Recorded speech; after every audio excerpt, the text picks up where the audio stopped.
Hi అండి, నమస్తే. Welcome to our channel Lakshmi food creator. ఈరోజు మన ఛానల్లో ఎంతో టేస్టీగా ఉండే కొబ్బరికాయతో మంచి ఐస్ క్రీమ్ ప్రిపేర్ చేసుకుందామండి. పిల్లలైతే భలే ఇష్టపడతారు. చాలా టేస్టీగా ఉంటుంది. బయట కొన్న ఐస్ క్రీమ్స్ కన్నా మనం సింపుల్గా ప్రిపేర్ చేసుకోవచ్చు. దీనికోసం ఒక కొబ్బరికాయని తీసుకోండి. లోపలున్న నీళ్ళని సపరేట్ చేసేసుకొని లోపలున్న కొబ్బరిని కూడా సపరేట్ చేసేసుకోవాలి. ఇలా సపరేట్ చేసి పెట్టిన కొబ్బరిని వెనకాలన్న గ్రే కలర్ పార్ట్ని శుభ్రంగా నీట్గా తీసేసుకోండి. తర్వాత వీటిని చిన్న చిన్న పీసెస్గా కట్ చేసుకొని వేరొక బౌల్లోకి ట్రాన్స్ఫర్ చేసుకోండి. ఇప్పుడు మనకి అరకప్పు దాకా ఈ కొబ్బరి ముక్కలు అయ్యాయి కదా, దీన్ని ఒక మిక్సీ జార్లోకి ట్రాన్స్ఫర్ చేసుకోండి.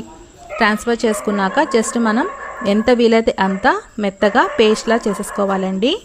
ఇప్పుడు మిక్సీ పట్టుకున్న ఈ మిశ్రమాన్ని ఒకసారి చెక్ చేసుకోండి. కొబ్బరి తొందరగా నలగదండి. ఇప్పుడు ఈ విధంగా ఉంటుంది. దీంట్లోనే మనం ఇందాక కొబ్బరి నీళ్ళు సపరేట్ చేసుకున్నాం కదా, ఆ కొబ్బరి నీళ్ళు దీంట్లోకి వేసేసుకోండి. ఇప్పుడు మెత్తని పేస్ట్ లాగా చేసేసుకోవాలి. చుట్టూ అంచు కూడా లోపలికి అనేసుకొని ఎంత వీలైతే అంత సాఫ్ట్గా తయారైనంత వరకు కూడా బాగా మిక్సీ పట్టేసేసుకున్నాక కన్సిస్టెన్సీ అనేది ఈ విధంగా ఉండేటట్టు చూసుకోండి. చూడండి, నేను చూపించిన విధంగా ఉండాలండి. ఇప్పుడు దీన్ని పక్కన పెట్టేసేసుకొని వేరొక మిక్సింగ్ బౌల్ తీసుకోండి. మిక్సింగ్ బౌల్లోకి 1 టేబుల్ స్పూన్ దాకా కార్న్ఫ్లోర్ పిండిని, అలాగే పావు కప్ దాకా చిక్కటి పాలని వేసేసుకొని ఎక్కడా కూడా పిండి ముద్దలు లేకుండా బాగా మిక్స్ చేసేసుకొని ఈ మిశ్రమాన్ని మనం కలిపి పక్కన పెట్టేసేసుకోవాలండి.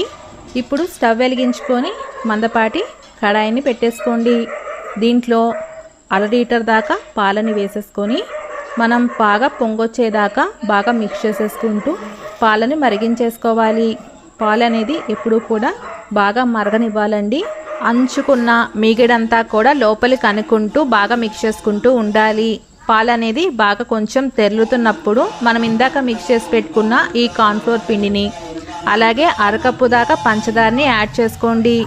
ఇప్పుడు ఈ మిశ్రమాన్ని బాగా మిక్స్ చేసుకున్న కొద్దీ కన్సిస్టెన్సీ కొంచెం చిక్కబడుతూ ఉంటుంది.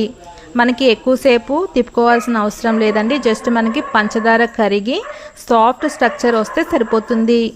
కన్సిస్టెన్సీ అనేది ఈ విధంగా ఉండేటట్టు చూసుకోండి. దీంట్లోనే ఏదన్నా ఫ్లేవర్డ్ ఎసెన్స్ వేసేసుకొని స్టవ్ ఆఫ్ చేసేసుకొని పూర్తిగా చల్లారనివ్వాలండి.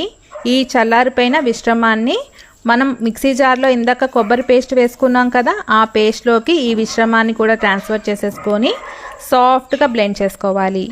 1కి 2 సార్లు స్లోగా తిప్పుకుంటూ మనం సాఫ్ట్గా బ్లెండ్ చేసుకుంటే కన్సిస్టెన్సీ అనేది ఈ విధంగా తయారైపోతుందండి.